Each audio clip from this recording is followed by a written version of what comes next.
My name is Mark, a recording angel. I've been observing this earth since the dawn of creation. The Most High has asked me to share my recordings with you. The following are my records of the church's early years and earliest believers, not just adults, but children too, collected in this book, Champions of the King, the Story of the Apostles. If today's recording contains situations which might be uncomfortable for younger listeners, I will mark the video with the words parental guidance recommended. Antonia, Jerusalem, Antonia Fortress. Shouting filled the air. Antonia jumped up and ran to her window. Unable to see anything, she hurried out to the spot on the wall where she and Portia had often viewed the temple courtyard. A mob of angry graybeards was dragging someone out the gate. Portia joined her. "Quickly," she said. "Down here, at the other end of the fortress, we can see beyond the gate. That seems to be where they're going." The sheep gate was right next to a large pool where the Levites bathed the animals designated for sacrifice. It wasn't the best-smelling place. Farther over was a beautiful pool, much cleaner and better smelling for humans, called the Pool of Bethesda. It had tall colonnades to shelter the disabled people who lay around it. "Yeshua of Nazareth healed one of them once," Portia commented, indicating the rows of invalids. "I was watching from up here that day." "You got to see it?" Antonia asked excitedly. "I did. The man he healed had been lying there the whole time Pilate and I had been coming to Jerusalem. After Jesus cured the invalid, I saw him walking. Rolling up his mat, he headed down into the city. He really was healed."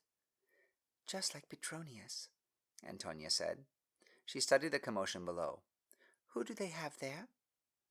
By this time, the mob had thrown the person on the ground and were forming a circle around him.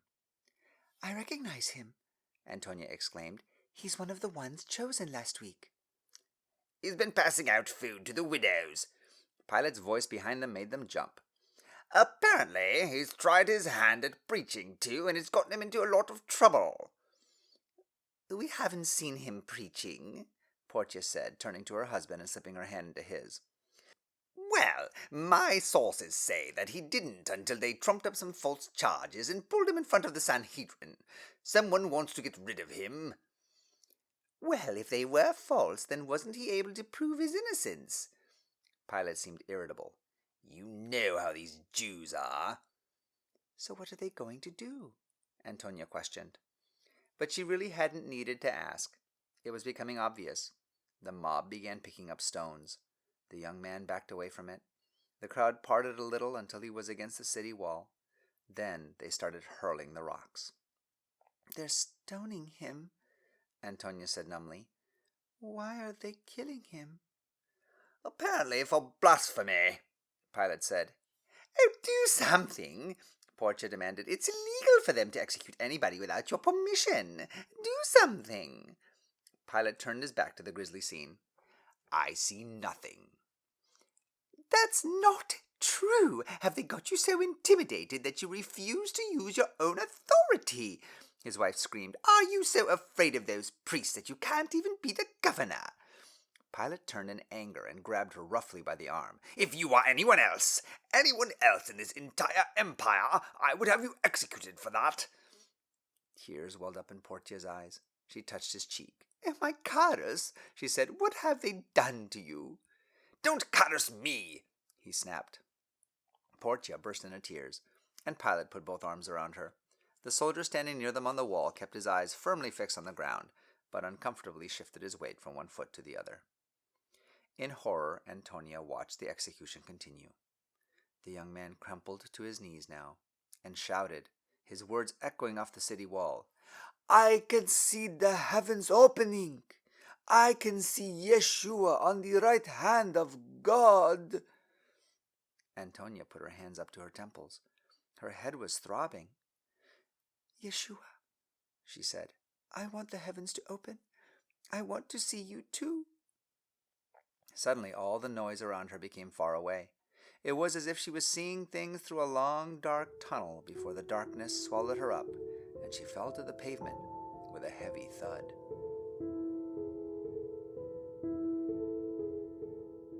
When Antonia awoke, she was aware only of a terrible headache, but as her eyes focused, she realized there was someone in the room with her. "Father," she cried, "I've missed you terribly." The centurion reached out his hand and held hers. "I was really worried about you. What happened?"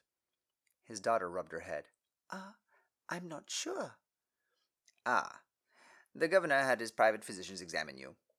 "Have I got some terrible illness so I won't have to marry Cornelius now?" she asked. Her father chuckled. "No. Did you want some terrible illness?" Antonia looked down. "The doctor said that you were fine, but that you looked as if you had not been sleeping or eating well lately." She nodded. "It's true. I've been homesick for Capernaum."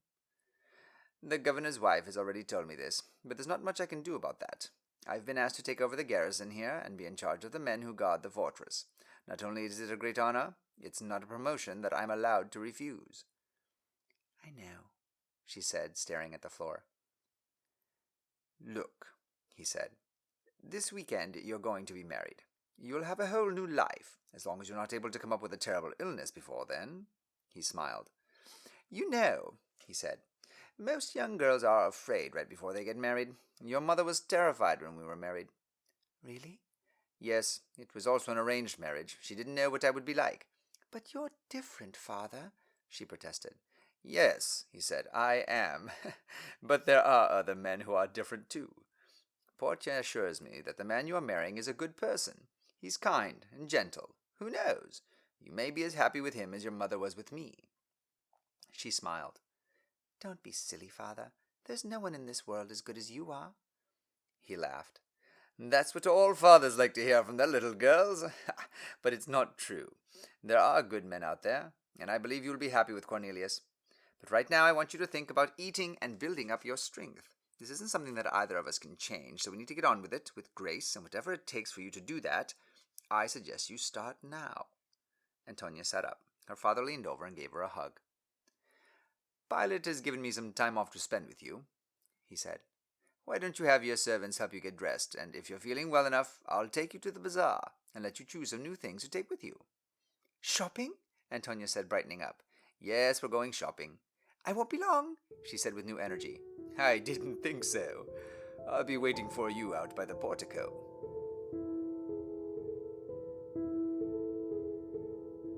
Antonia drew in a deep breath and let it out slowly, trying to calm herself.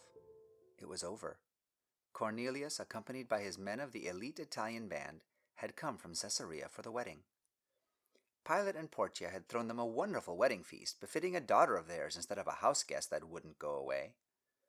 Cornelius was a handsome man, and he seemed popular with all of his men as well as with his superiors, something Antonia knew was a difficult balance to achieve in the Roman military. Now she sat on the edge of the bed in the candlelight. The giggling servants had helped her undress and put on her special wedding night garments that Portia had given her. Now she was just waiting for her husband. Her thoughts kept traveling back over the wall to the temple and the courtyard. "God of Yeshua," she whispered, "where are you now? Why are you letting this happen to me?" Then she looked down and felt guilty. Worse things had happened to followers of Yeshua. She could hardly complain, being married off to a successful centurion. "I know I sound ungrateful," she whispered in the darkness. "but I just thought you would figure out some way for me to run away from here and become one of your followers. But I don't even know where your followers are now. I haven't seen anyone in the temple courtyard since, well, that day." Somehow she couldn't even bring herself to talk about the stoning, not even to Yeshua's God. Covering her face with her hands, she shuddered. "I still want to be your follower, even if I can't be with any of the others. Please help me to do what I need to do in this life with grace and dignity, and please help me to find other followers." She would have prayed more, but the door opened, and her new husband entered the room. "I see you're all ready," he said. Shyly she looked at the floor. As he sat down on the bed, he seemed like another person in his soft robe instead of the centurion armor and the red feathered helmet. "I know," he said. "I look different." In spite of herself, she smiled. For a moment he seemed lost for words, and then blurted, "We need to talk. I don't know how to say this, but I must be honest with you." Another pause. "There are things that I feel I must tell you, though." He looked away. I suppose it could wait for later. A mixture of emotions surged through her: fear, curiosity, confusion. Glancing at him, she said, Tell me now. He took a deep breath. It suddenly occurred to Antonia that perhaps her new husband felt as awkward as she did. But why? Whoever heard of centurions being uncomfortable about anything? You may not be thrilled to be married to me, he said, once I have explained this, but I feel that it's only fair for you to know. What could possibly be bothering Cornelius? Was it something shameful? But strangely, already she felt protective of him. Reaching out, she touched his shoulder. But we are married now, she said. So whatever your secret is, it is my secret too. He looked at her, and a very small and tentative smile formed around his lips. I've never been much of a worshipper of the gods. Suddenly, Antonia started to chuckle. Here in Judea, being a worshipper of the gods doesn't exactly make you popular. That's true, he said, his smile growing a little more. But I don't intend to live here in Judea all my life. My father is planning to move back to Rome someday, too. Yes, Cornelius said, glancing away. While I have lived here in Judea, I have met a lot of interesting people. She waited for him to continue. He turned to her. Have you ever heard of Yeshua of Nazareth? Startled, she immediately wondered if her new husband had found out her secret. Was he going to annul the marriage because of her beliefs? Was this the way out that God was providing for her? Yes, she said, taking a deep breath. I have. Should she tell him more? Instead, she remained silent. Cornelius looked at the floor. I've become a believer. He looked at her. I have not told anyone, although my men realize that something is different. I'm not sure how to be a believer, since I'm not Jewish and don't intend to become a Jew. Then the words began to burst out. So I have worshipped him privately, and I pray to him, and I've tried to care for the people under my authority with fairness, and do everything the way I believe Yeshua would do it, or how he would want me to. He paused for breath. Suddenly, Antonia didn't know whether to laugh or to cry. Cornelius wasn't accusing her of being a believer. He was confessing that he was. She flung her arms around his neck. Startled, he said, What is it? I'm a believer too, she whispered, now choking up. I didn't know what to do.